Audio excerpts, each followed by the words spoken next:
फूकी फूकी चूल्हा हमारा निकलता गैस हो। अरे घर में मत छोड़ो, प्रदूषण हो जाए।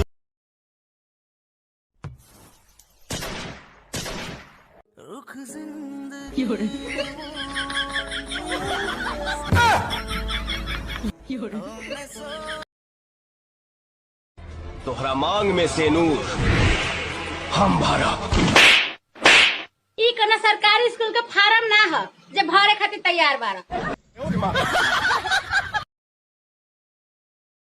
हमके फसाली बंगलिया हो जाइब ना दिया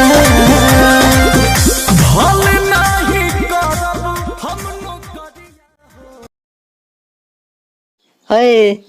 का हो तोरा उठवा के उठा लाली हो जाने मारेला कन वाली हो। खाली वो ठलाली कान वाली लोग को गुड़ा में ना देख लिए का बा। हेलो का कहता रहो?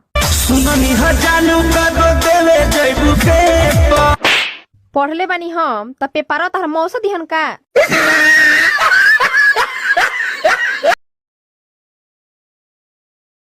किस्मत बाते ले दादा अरे जी बातो हरायागा अभी सुनिला बतिया बार से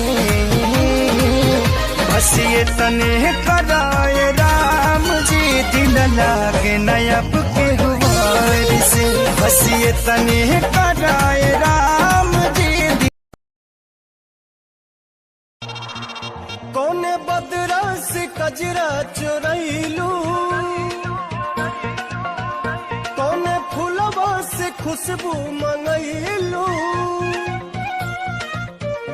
कौने बदरा से कजरा चुरैलू कौने फूलवा से खुशबू मंगैलू वे धानी हो धानी जी अच्छा छना